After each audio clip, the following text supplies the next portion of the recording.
Mirëserdhë të dashur shigjetarë në Letrat Rrëfejnë. Jam Diana dhe do bëj leximin e juaj të radhës. Të dashur shigjetarë, nuk është koha të luftosh me gjithçka që të del përpara. Është koha të drejtosh energjinë tënde aty ku vërtet vlen. Fuqia jote këtë javë nuk matet me sa fort ecën, por me sa mençur zgjedh rrugën.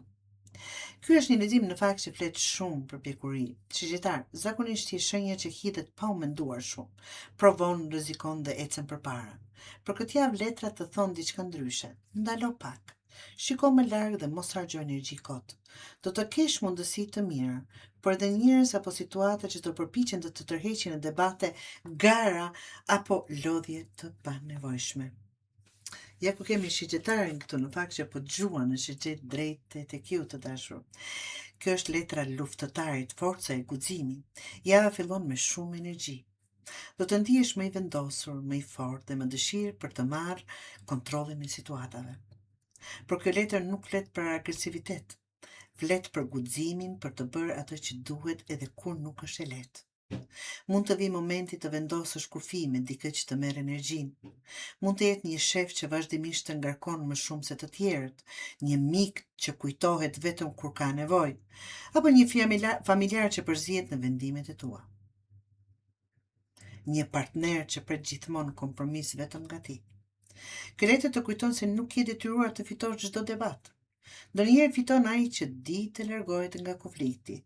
Pyet e veten, apo luftoj për diçka që ka vlerë, apo vetëm sepse nuk dua të humbas. Vazhdoj me zjarr, mbreti i zjarrit të dashur. Kjo është një letër shumë e fortë, sidomos në leximin e juaj, flet për leadership, vetbesim dhe vizion. Ke aftësi që ndoshta vetë nuk i vlerëson sa duhet. Në punë mund të vijë një mundësi për të marrë më shumë përgjegjësi, për të drejtuar një projekt ose për të treguar çfarë di. Nëse ke një biznes, është java shumë e mirë për të marrë iniciativa të reja. Nëse je në kërkim pune, mos prit që dikush të zbuloj. Dërgo aplikime, fol me njerëz, krijo kontakte.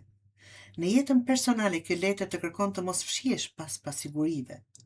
Ka njerëz që presin gjithmonë momentin perfekt. Por ai moment shpesh nuk vjen kurrë.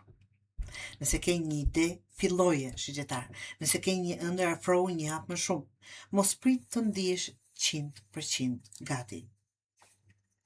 Vazhdoj me ujin apo emocionet, uji është kjo letër, që pasqyron emocionet dhe qetësi.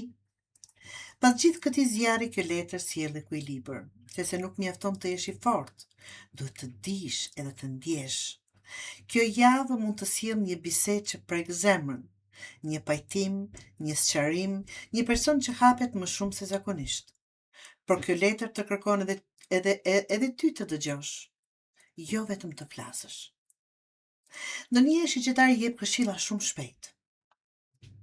E ndërpret tjetrin me e di çfarë duhet bësh? Por ndonjëherë njerëzit nuk kanë nevojë për zgjidhje, kanë nevojë që dikush vetëm ti dëgjoj. Edhe në dashuri, mos supozo se e di çfarë ndjen partneri. Pyete, dëgjoje. Toka, që pasqyron stabilitetin të dashur shigjetar. Kjo letër të kthen me këmbë në tokë. Ëndrat janë të bukura, por faturat paguhen me plan. Nëse ke shpenzuar shumë kohë të fundit, është momenti të organizohesh. Nëse ke menduar të kursesh, filloje tani. Nëse ke një projekt të madh, mos u nxito ta ndërtosh brenda një dite. Edhe një shtëpi fillon me një tull, të dashur shigjetar. Në marrëdhënie kjo letër të kujton se dashuria nuk mbahet vetëm me emocione. Mbahet edhe me përgjegjësi, me besueshmëri, me fjalën e mbajtur. Apo jo, shigjetar. Vazhdoj me zjarr, transformimi dhe energjia krijuese është letra. Kjo është letra e rilindjes. Kjo ka një energji që po zgjohet. Mund të vi frymëzim për të mësuar diçka të re, shigjetar, për të ndryshuar stilin e jetës, për të filluar palestër, për të lënë një zakon të keq, për të nisur një kurs. Mos e shty.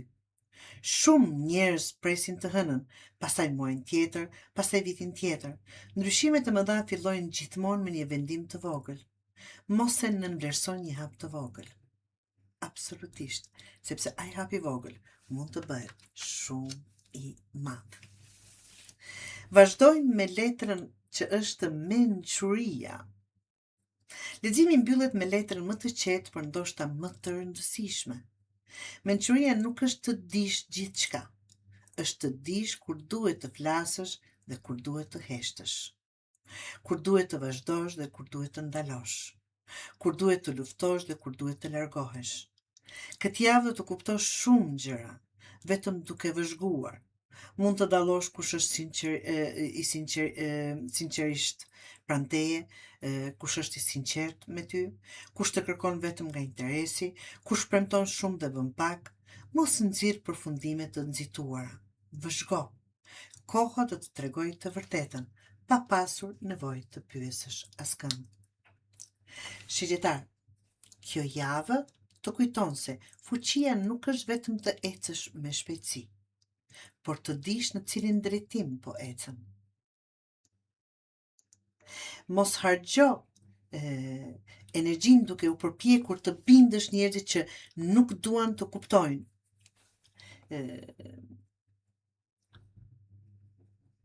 Apo duke luftuar betejat që nuk ndryshojnë asgjë në jetën tënde. Ndërto të ardhmen me guxim, por edhe me durim. Kur bashkon forcën, zemrën dhe mençurinë, nuk ke nevojë të vraposh pas suksesit. Suksesi fillon të vijë drejt teje.